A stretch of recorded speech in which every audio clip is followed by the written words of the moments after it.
Welcome to the Deep Dive. We're the podcast where we take your sources and pull out the most interesting and useful bits for you. That's right.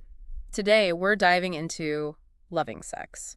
It's a book by Dr. Laura Berman, published by Dorling Kindersley, or DK. We're looking at both the print and digital editions here. And it's interesting, isn't it, how often the media makes sex seem so simple. Like it always ends perfectly. Right, just fireworks every time. Mm. But this book and, what we're digging into today suggests loving sex is, well, it's richer than that, more involved. It really is. It's about being mindful, intentional, exploring what actually brings pleasure, and just sort of being present in those moments. Yeah. And one of the big things the book tackles kind of head on is this common idea that the initial, intense excitement in relationships just fades. It has to fade. And there's a biological reason for that initial rush, isn't there? Our brains get flooded with chemicals when we first connect. Exactly. Helps us bond, procreate. Maybe not the most romantic way to put it, but that's the biology. What I like is how this book positions itself. It's like a guide, but a really approachable one. Almost like that friend you can ask anything. Totally. It gets into those bedroom questions we might feel a bit awkward asking out loud. And the idea of reading it with your partner, that seems like a really powerful way to, open up some conversations. Okay, so let's jump right in. Chapter 1. Loving sex is physical. The book really hammers home that, at its core, sex is about that physical connection. It can be playful, passionate, sweet. And that physical touch, that skin on skin, it renews the bond, keeps the chemistry going. Yeah, and it mentioned, especially for long-term couples, just remembering those physical things you love about your partner can really, relight that spark. That's such a great point. It's easy to forget in the day-to-day, isn't it? Yeah. And the book dives into some fascinating biology behind attraction, starting with nerval. Nerval, right, this tiny olfactory nerve they didn't even notice for ages. It processes pheromones. But here's the kicker. It bypasses the conscious smell part of our brain. So it goes straight to the sexual response areas. Exactly. We're picking up these cues without even knowing it. Our own sense are giving off signals. Wow. And we tend to be more drawn to people with different immune systems. Nature's way of encouraging genetic diversity, maybe. Makes sense. Avoids pairing up with someone too genetically similar, like family. But then, interestingly, pregnant women might actually be drawn to a sense of those with similar chemical makeups, maybe seeking out support from the tribe, biologically speaking. It really changes how you think about attraction, doesn't it? It's not just what we see. There's this whole hidden layer of scent signals.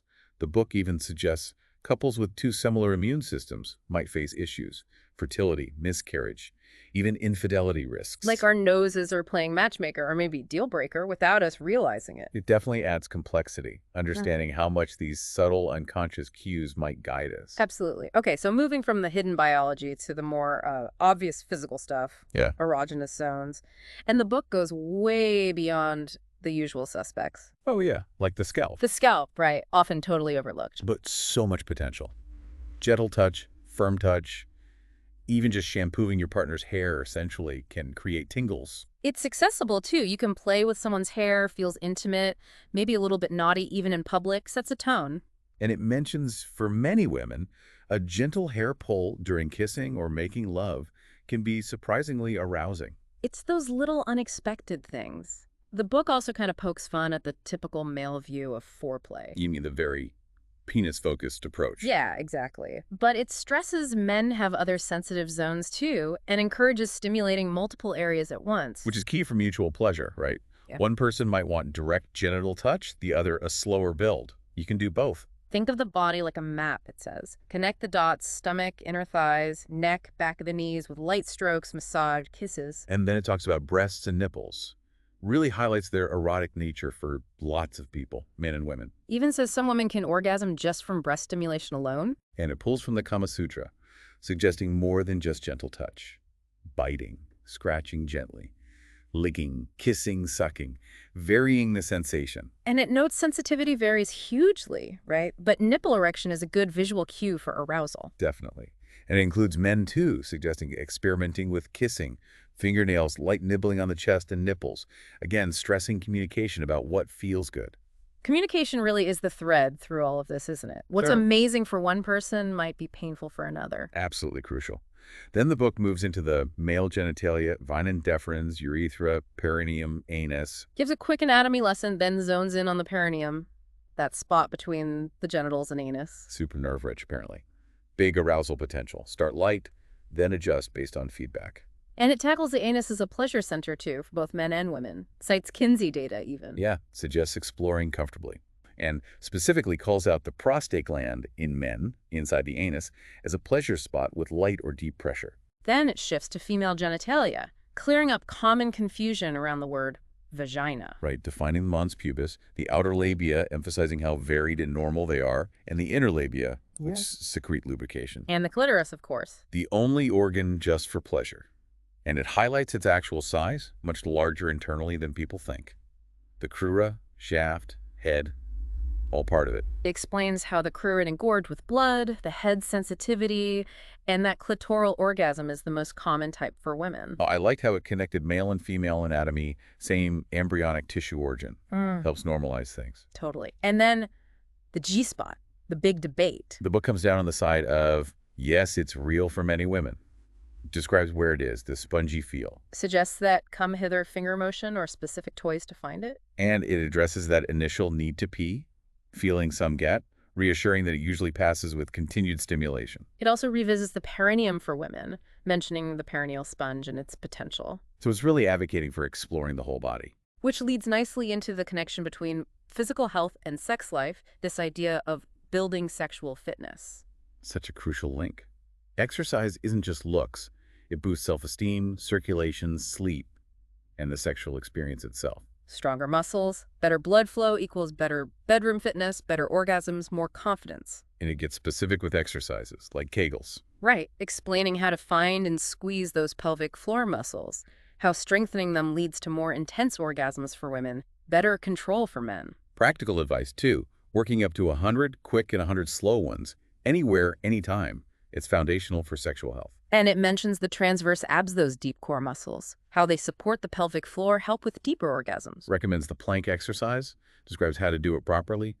A good reminder that core strength matters sexually. I love how it reframes exercise not punishment, but a privilege, a gift of movement that helps strength, stress, presence. Find something you enjoy, it says, for your own well-being and your sexual well-being. It's a mental shift, and it extends that mindful approach to grooming, too, making it sensual. Relaxing baths together, washing each other's hair, light massage, even just enjoying being naked together without rushing to dress fosters that body appreciation. Which the book says is crucial for a healthy sex life. So, Chapter 1 really sets the stage, appreciating the physical body as this amazing source of pleasure. Okay, let's move to Chapter 2. Loving sex is emotional. This is where it emphasizes the deep emotional power of sex. Yes, going beyond the physical to how sex creates intimacy, bonding, even emotional restoration. Daily affection and passion are highlighted as key benefits of monogamy, keeping things fresh. And it introduces this idea of the sex bargain in monogamy. The sex bargain. Right. Right, the understanding that you're each other's primary sexual outlet. And it warns against holding your partner sexually hostage, refusing sex constantly, ignoring needs. It can really strain the relationship. While cheating is wrong, it says unmet desires can lead to breakdown. It really pushes for open communication about needs and desires. It's a tricky but vital point. The book suggests specific questions couples can ask each other to understand their feelings about sex in the relationship. And it makes the connection. Improve the emotional connection in the bedroom, and it benefits the whole relationship. Absolutely. Celebrating sex as both physical and emotional leads to more fulfilling, present experiences. This chapter also gets into the fears around sharing sexual confessions. That fear of rejection, of hurting your partner, it's real. And holding back, even small things, can build a wall. It offers practical tips for those talks, like picking a neutral time and place. And it really highlights postcoital intimacy cuddling, sharing secrets after sex to strengthen the bond. It explains how that strong emotional link impacts the physical side, acknowledging potential differences in needs between men and women, heart and bedroom. Understanding those differences is key. It suggests expressing desire through small gestures, surprise affection. And it emphasizes how unique everyone's sexuality is, desires, fantasies, needs. Knowing someone's sexual preferences is knowing a deep part of them. Which brings it back to talking about it. And it loops back to the brain's role, the importance of honesty, especially with yourself first. While some attraction is predetermined, opening up leads to healthier sex lives. Ultimately, a happier love life connects to overall happiness, more joy, better sex, more fulfillment everywhere. It's about building that meaningful bond. And it gets practical about prioritizing that bond daily. It makes a strong case for choosing the relationship over chores sometimes, asking, what brings us the most happiness today? Gain perspective, carve out quality time. Every single day, even just 10 minutes. For connection, pure presence, hot bath, morning sex, simplifying the commute for more time together. Stolen moments matter. It's about living now, right? Not postponing happiness, because that postpones the relationship's potential too. Take the trip, feel sexy now. Set aside fears of being selfish. A more joyful you benefits everyone, including kids. Try new things together. That energy spills into the bedroom. Then it shifts to those common worries. The am I normal questions. Fantasies, genitals, performance. So common, but rarely spoken about. Points out shame often links back to childhood lessons. Sex is dirty, bad, sinful, subconscious stuff that hinders enjoyment. Especially if you're uncomfortable with your body or expressing desires. So recommendation number 1, talk to your partner about sexual anxiety. Because unspoken discomfort can be misread as unhappiness with them, creating a vicious cycle. Be straightforward, it advises. I feel self-conscious, or I judge myself harshly. The partner's role is understanding, listening. But ultimately, you have to work on your feelings. Though, don't point out their specific flaws. Definitely not. I like the idea of a sexual journal, too. A safe space for fears, desires, fantasies, things you hesitate to say. And that exercise. Write down beliefs about sex, trace their origins, realize they might be false now. Seems powerful for letting go. Bringing subconscious beliefs into the light. Then it talks about verbal encouragement. The power of sensual words inside and outside the bedroom. Compliments about desirability. And setting the mood early in the day, not waiting till you're both exhausted. Morning seductions, coffee in bed, long kiss, keeping kids occupied while she gets ready, showering together, weaving it into the day. Even if time's short, a real passionate kiss, a flirty gesture, creates anticipation. And it stresses feeling sexy yourself all day. Wearing nice lingerie, working out, tackling hard tasks early for a better mood, enjoying lunch, good music on the commute. It all adds up. A less stressful, more pleasurable day makes it easier to access your sensual side. Thinking about evening plans colors the day. And that lovely idea of a true goodbye, maybe lingerie under clothes, a real kiss, fostering sensuality all day, prepping for a romantic night. So Chapter 2 builds that crucial emotional foundation. Let's move to Chapter 3. Loving sex is sensual. Right. This chapter is all about using all our senses to heighten the experience. There are tools for experiencing the world, and engaging them in sex lets us see our partner anew. It kicks off with music and lighting, acknowledges their cliches, but for good reason. They add sensual layers. Any mood-setting music works. Even spa-like relaxing stuff suggests a shared playlist. But be careful with candle scents, it warns. Maybe avoid overly sweet or girly ones. Lean towards earthy, gender-neutral scent: sage, sandalwood, patchouli, cedar, basil, clove. Interestingly, it cites a study where cucumber and licorice scents had the biggest arousal impact for both sexes. Cucumber and licorice, who knew? Okay, then it moves to sex and taste. That close link between taste and desire.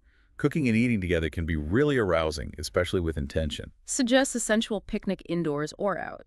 Chocolate sauce to lick off bodies, fruit to nibble. Even blindfolding each other for mystery taste testing. Sounds fun. And feeding your partner with your mouth while they're blindfolded adds even more sex appeal. Then touch. Obviously sexy, but still vital. Use your bodies to awaken appetites. Nude caressing or just lying still, skin to skin. Suggest adding surprises, alternating hot breath and ice cubes while exploring. Or varying a glass sex toy's temperature. That contrast sounds really stimulating. The book also stresses setting aside time just for touch itself, whether it leads to sex or not. Builds connection, helps gauge pleasure. Recommends a full body massage with oil. Start slow, build erotic heat. Massage is such a great pathway to sensuality. The chapter then talks about dating within a relationship. Making the point that just scheduling date night isn't enough. It needs to be romantic, sensual, thoughtful, focused on you as lovers. Offers budget-friendly ideas. Ice skating and hot chocolate. Scrabble with wine and a massage for the loser. Roller skating to old tunes. Check online deals for fancy dinners, concerts. Explore free city stuff, zoo, museums, festivals, high school games. Pack a picnic. Stress is sharing the planning, avoiding last-minute stress. And changing the conversation topic on dates. Avoid kids and bills. Stay in lover mode. Tell funny stories, share news, future plans, talk about sex, the good stuff. Gives great conversation starters. Dream travel, proudest quality, childhood hero, first kiss, favorite relationship part, sexual fantasy. Playful questions too, like the Yeah. superpower one. Keeps it light. Recommends prepping like you did when first dating. Maybe get ready separately, get picked up. Get the sitter early, allow time to relax, transition to lover mode. And when you are together, start physical foreplay slowly. Engage senses, gentle touches, kisses on erogenous zones. Then just enjoy their touch. Addresses women who always feel they must give. Encourages just lying back, receiving. It's part of the dance, letting the partner connect that way. That's such an important shift in perspective. Then the chapter focuses specifically on the kissing connection. Presence kissing is more than just lips meeting. It's tasting, smelling, touching, gauging subconscious cues. Discusses how childhood experiences shape our kissing patterns. Highlights its multiple roles: intimacy, foreplay, comfort. Points out how kissing often fades in long-term relationships, negatively impacting connection, intimacy, inspiration, especially for women who use it to gauge compatibility and romance. Lack of regular kissing might even correlate with lack of regular sex. While natural early on, it often fades. But women often need it to maintain sexual desire, needing that consistent stoking of their slow-burning stove. Offers a practical solution: the 10-second ritual. Right. Pretend you're newly dating for a deep kiss, or make a pact for one daily 10-second kiss to rebuild the habit. Acknowledge awkwardness initially, but it passes. Use that 10 seconds to experiment too. Different kiss types: French, soft, nibbling, different hand placements, face, hair, holding each other. And explore new times and places to kiss beyond the goodbye peck. Waking up, greeting at the door, public spots, shower, parties. Then the chapter moves to undressing to seduce. Makes the great point. Being naked is sexy, but undressing slowly is even sexier. Visual foreplay like burlesque. Talks about prepping your attire beyond everyday undies. Lacy briefs and a tank top for women, or maybe a garter belt setup. Fitted boxer briefs for men. The key is anticipation. More clothes initially means more to reveal. Classic suit or dress concealing something revealing works too. Maybe add props like a boa or gloves. But most importantly, feel comfortable and confident in whatever you choose, outer and inner wear, and set the scene. Flattering light candles, string lights, colored bulbs, music slow, R&B, jazz, or upbeat pop rock if that's your vibe, or songs with shared memories. Then the moves. Focus on the beat, lighting, feeling in charge. Move your hips, remove clothing slowly, maintain eye contact or break it seductively, turn for a view from behind, close eyes, and just move with the music. And involve your partner after removing some clothes. Creative moves like a chair dance, straddle their lap, move your hips, look but don't touch initially. Maintain control with your hands, breasts for gentle caresses, or have him lie down so you can straddle him.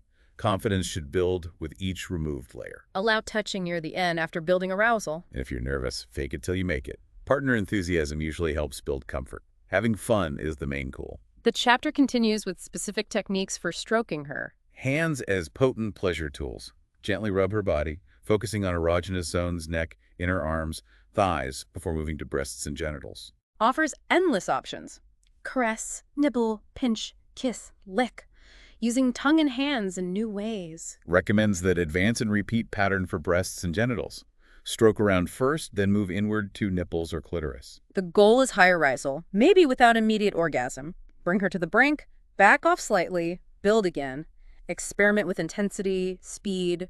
Suggest multitasking. Mm-hmm. One hand on genitors, the other on breasts. Even potentially inserting a finger in the vagina or anus while continuing external stimulation. Then it talks about becoming an expert through massage. Start by asking about preferred pressure. Pay attention to responses during the massage, vary intensity and rhythm. Add genital strokes towards the end to bridge massage and sex. Recommends taking a massage class together or a couple spa date to build comfort and skills. Then continue at home adds seduction. And the chapter ends with a creative idea. Compose a sexy passage together. Describe naughty things you want to do, or write fantasies separately and read them aloud. Or watch an erotic movie together while stroking and caressing. So Chapter 3 is really about engaging all those senses for a richer, more exciting sexual experience. Okay, let's move into the final chapter. Loving sex is ecstatic. This is all about orgasm, that peak of sexual pleasure. Celebrating the physical, mental, even spiritual bond it creates. Emphasizes understanding your body and your partners through experimentation, solo and together. Kicks off with the anatomy of orgasm. Yeah, what actually happens in our brains and bodies. Orgasm is nature's reward for mating, crucial for the species, but also part of our identity. During orgasm, the brain is flooded with info emotions, genital nerve signals, all hitting the pleasure center. Same area activated by chocolate. And it mentions that studies showing the lateral orbitofrontal cortex, our impulse control center, temporarily quiets down. Explains that intense release of control feeling, an erotic recharge. Then the book connects orgasm and intimacy. Orgasm also floods the brain with oxytocin, the cuddle hormone, fosters intimacy in both sexes, though testosterone in men might lessen its impact slightly. Which might explain the stereotype. Women wanting to cuddle, men wanting sleep. And maybe why men are more likely to have casual sex without attachment. Possibly. It also notes post-orgasm brain differences. Women show decreased activity in the amygdala, fear, anxiety monitoring. Suggests women need to feel safe and relaxed to orgasm. Feeling safe might be the most crucial factor for female orgasm. Less critical for male orgasm, perhaps. That's really insightful. The chapter then shifts to masturbation for her. Reiterates women need relaxation, freedom from stress to orgasm, even solo. Gives tips for beginners. Find private time and space bath, bedroom alone. Set the mood candles, music. Romance yourself to foster body love and acceptance. Woody Allen's quote about self-love being cleaner, quite apt here. Clear your head, it advises. No thoughts of chores or feeling silly. Bring focus back to present sensations. Reframe it as self-love. Celebrate your sexual being. Seduce yourself. Love the sensations. And explore all erogenous zones, not just genitals, breasts, periurethral area. Very pressure. Suggest props to toys. Toys are household items. Shower head, clean candle or cucumber, washed. Hairbrush handle, electric toothbrush for stimulation. Then it moves to mutual masturbation. Once comfortable with self-touch, trying it with a partner can be erotic. Demonstrating techniques or just watching. Adds adventure. Advises getting comfortable solo first. Next up, simultaneous orgasm. While sometimes not focusing on orgasm enhances things, striving for simultaneous orgasm can be explosive and bonding. Suggests starting by masturbating together, timing it. Man often paces himself to match her longer arousal. Adjust speed during her plateau phase. Apply those skills during intercourse, too. Plenty of foreplay. Ask when she's close before intercourse.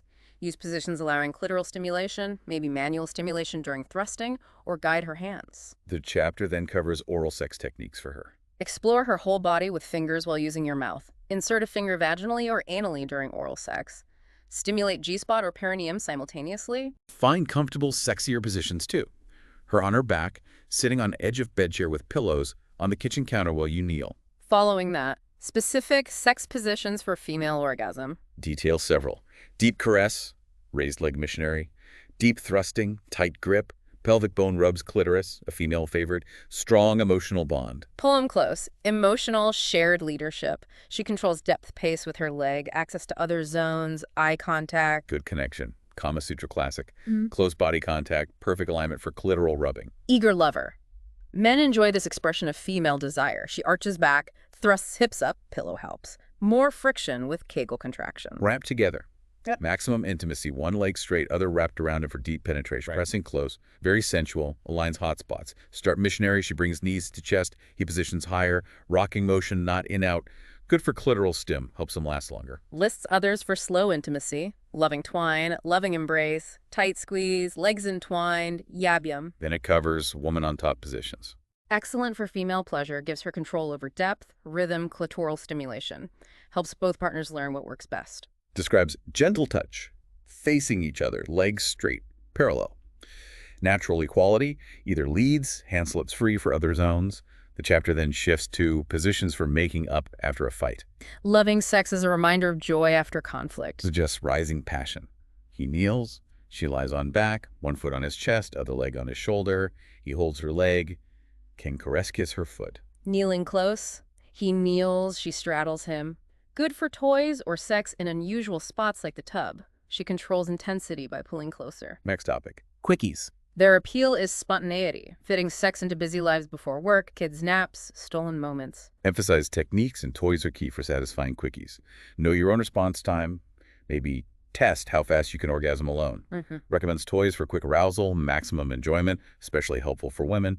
Maybe even arouse yourself with a toy before he gets home. Sneak away for 10 steamy minutes to restore connection. But quickies are snacks, not meals. Useful when time's tight, but don't replace longer sessions. Which leads perfectly into sex toys. Explains how toys bridge pleasure gaps, enhance female response, need less foreplay, great for afterplay if he orgasms first, she uses vibrator or he uses dildo on her. Makes the point, toys aren't just for women, can increase male arousal too. Cock rings, sleeves, pumps, prostate toys. Encourages men intimidated by partners' toys to try their own. Goes into specifics. Vibrators. Yeah. Common female clitoral ones are good starters. More advanced, insertable dildos with external stimulators. Male ones for perineum or prostate, anal. Vibrating cock ring sleeves too. Quick way to intense pleasure, solo or partnered. Mentions other toys. Dildos, G-spot prostate stimulators, great for learning body responses. Experiment solo and together. Good advice. Get used to a new toy solo first. Dives into dildos. Phallus-shaped, vaginal use, often texture and vibrating. Various materials, silicone, glass, acrylic, DIY kits. Use solo or during sex. Example 69 with dildo. Her clitoral stem during his dildo use. Anal insertion. Important safety notes. Clean thoroughly. Never vaginal after anal without cleaning. Flared base for anal toys. Recommend silicone for beginners. Then G-spot and prostate stimulators. G-spot ones target that area. Prostate stimulators are the male equivalent for anal P-spot stimulation, potentially leading to prostate orgasm. Acknowledges hesitancy with anal toys, but stresses the pleasure potential for many men. Following toys, the chapter moves to embracing erotica. Erotica enhances arousal, helps explore fantasies, notes different tastes between men and women, highlights female-friendly erotica. This considers the female viewer more. Realistic bodies, plots, varied sex acts, more relatable, enjoyable with or without immediate sex. Mentions Femme Productions website, also touches on filming yourselves. Can be a turn-on, foster bedroom creativity, act out fantasies, then written erotica. Women's verbal nature means arousal through reading fantasizing, romance novels. Mentions authors Nancy Friday, Violet Blue, erotic romance beyond standard harlequin, discreet online buying, portable, suggests reading aloud, marking passages. Helpful note. Viewing erotica isn't addiction, can even be part of recovery if concerned. Offers a reality check. Erotica in the real world. Reminds us screen depictions aren't always realistic for women's experiences. Orgasm from penetration alone, enjoying ejaculation on body face. Use real-world knowledge as primary guide. Then discusses the appeal of female-female sex scenes. Many women, any orientation, find them erotic, maybe due to fluidity of female sexuality versus male, more social permission for women to explore. Might explain simplicity of male-geared porn and value of female-friendly options. The chapter then talks about loving sex, round 2. The sexiness of going again after relaxing. Like the honeymoon phase.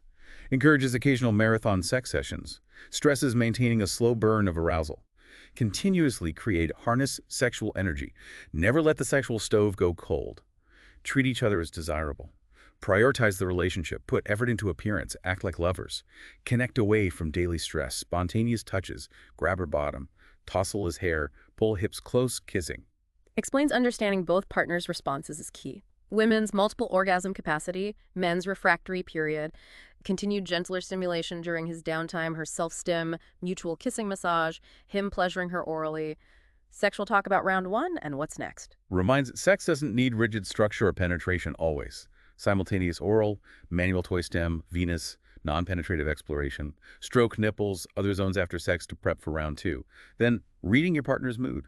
Gauge readiness for more via nuzzling, cuddling, maintain sensual connection, back rubs, hair play, compliments. Highlights women often love the seduction tension before sex, increasing desire for more. Then asks, should we express affection around the kids? Affirms yes, it's healthy. Shows intimacy, kissing, models positive relationships. For deeper intimacy, ensure private time. Locks, soundproofing. Be the example for their future relationships.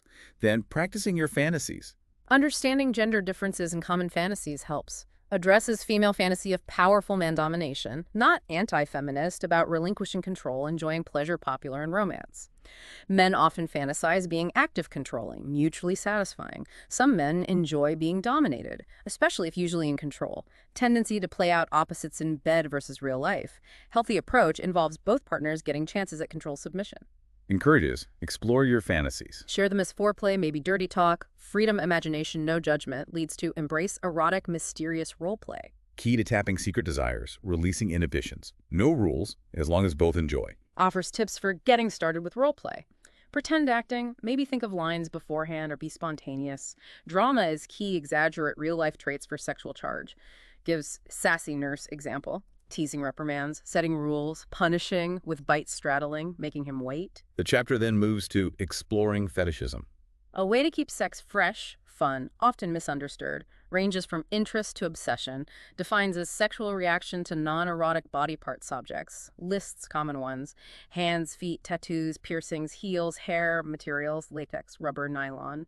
Notes these already contribute to general ideas of sexy. Reassures fetishes aren't necessarily weird, though often hidden. Suggests discovering fetishism. Talk to partner about fetishized images that arouse you, explore why, easy to turn into sexy fantasies, experiment with materials, latex sheets, silk panties, and textures, feathers, patent leather, fishnets, risque or conventional approaches. Explore fetish erotica together, books, films. Touch is often important. Includes crucial section on setting boundaries. Exploration is fine if no harm, consensual, comfortable. Becomes dangerous if uncontrollable obsession impacting health well-being. Healthy interest versus addiction. If behavior feels uncontrollable, obsessive, hurtful, seek change. Compulsive fetishes hinder safety intimacy. Recommends sex therapist for modification. Following fetishes, it explores experimenting with BDSM. Defines BDSM, bondage, discipline, domination, submission, sadism, masochism. Pleasure from pain or power dynamics can be sensory eye-opener. For BDSM for beginners, explains brain's pleasure pain centers are related.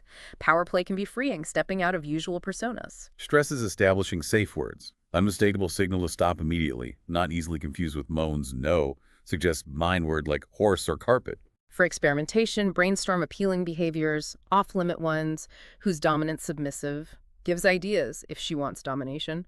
Obey, let him restrain, bite, spank, intense penetration, alternate aggression, softness. She moans, yes, sir, if she wants to dominate. Command him. Use riding crop gently first. Engage senses. Drip hot wax. Grind heels. Order him to call her mistress. Give exact instructions. Tease with pleasure-pain mix. Control penetration orgasm. That includes the reality of BDSM. Might be more common than thought. Cites Kinsey Directs data. Caution. Dangerous if required. Uncontrollable, causing injury. Best as occasional pleasure. Seek help if it becomes a must-have. Discusses willing bondage, arousing for both. Dominant teases restrained partner. Kisses, rubbing near misses. Watches arousal build. Briefly mentions play the provocative, powerful dominatrix. Then briefly addresses sex with multiple partners. Threesomes. Common fantasy. Theoretically have a place for some. Explores the threesome appeal. Taboo-breaking erotic math. More givers, receivers. Common male fantasy, but appeals to both. Men. Multiple partners, same-sex aspect, watching partner be desired. Women, choice, exploring same-sex fantasies. Suggests mimicking effect with mirrors, reflection as third person. Or using erotica with multiple people, turn up volume, join in vocally. Next up, anal sex. Crucial hygiene caution. No switching anal to vaginal without thorough washing, infection risk. Start vaginal, then new condom for anal. Wash hands between if using fingers or shower together. Emphasizes keeping safe. Rise in anal sex and anal cancers noted. Safer sex vital due to HPV risk.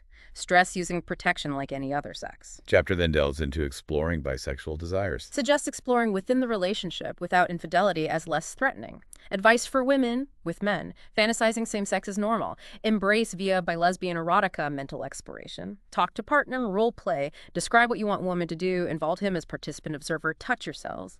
Advice for women with women. Notes not all in lesbian community accept hetero fantasies. Some face judgment. Emphasizes sexuality's fluidity. Exclusive gay-straight identity rare lifelong.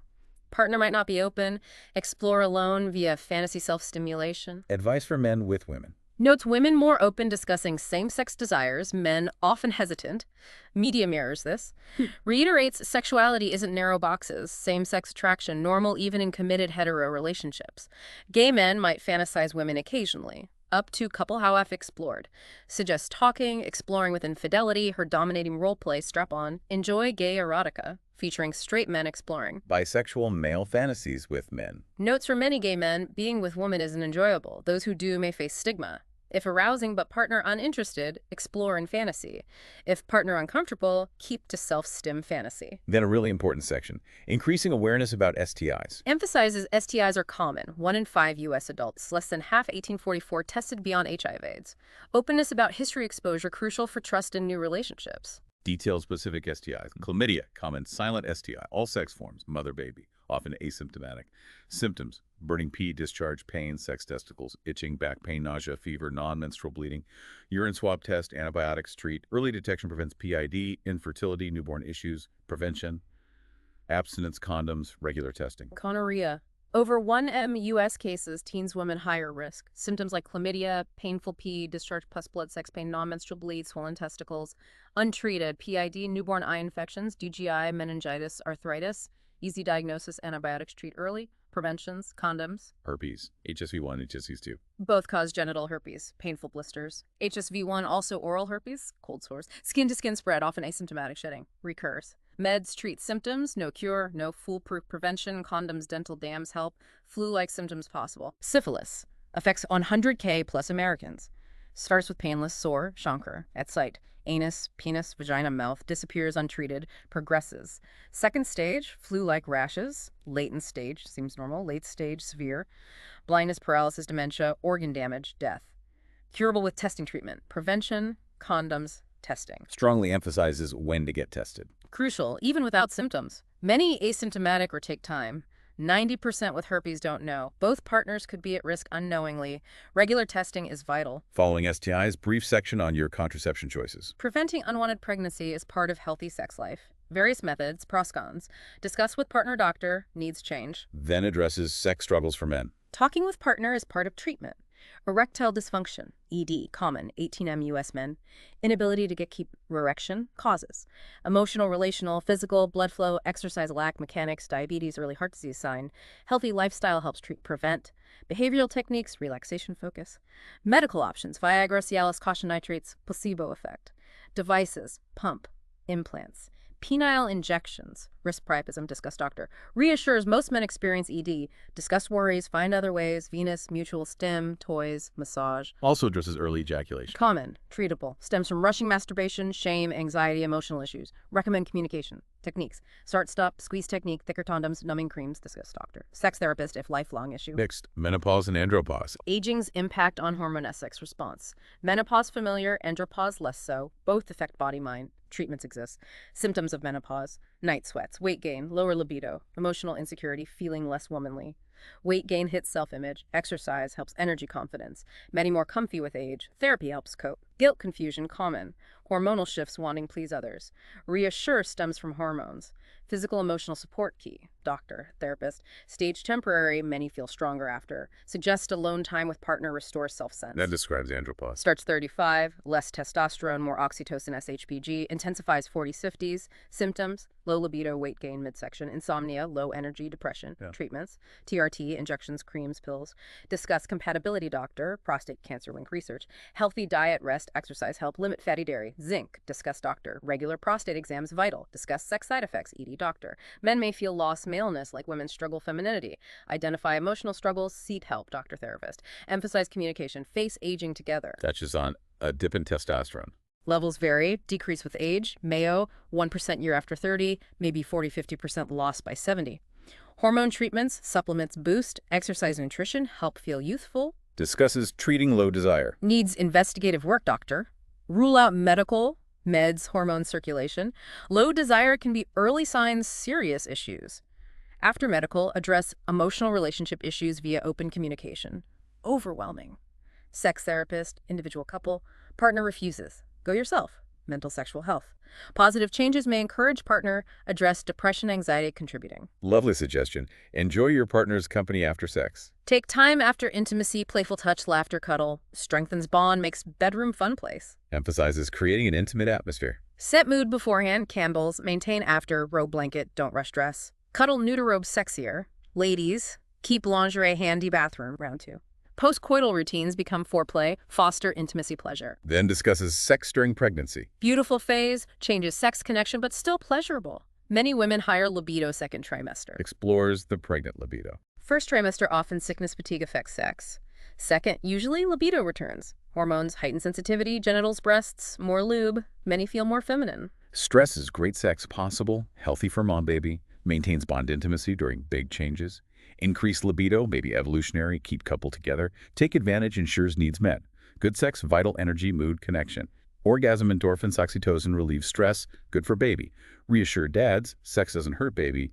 Discusses pregnancy positions. Growing belly needs comfy positions. Man on top possible if no weight on stomach, kneeling, her legs on torso. Woman on top often most pleasurable, kneeling facing him feet, gives her control. Addresses concerns during pregnancy. No contraception worries, but eat oral sex. Never blow air into vagina. Embolism risk.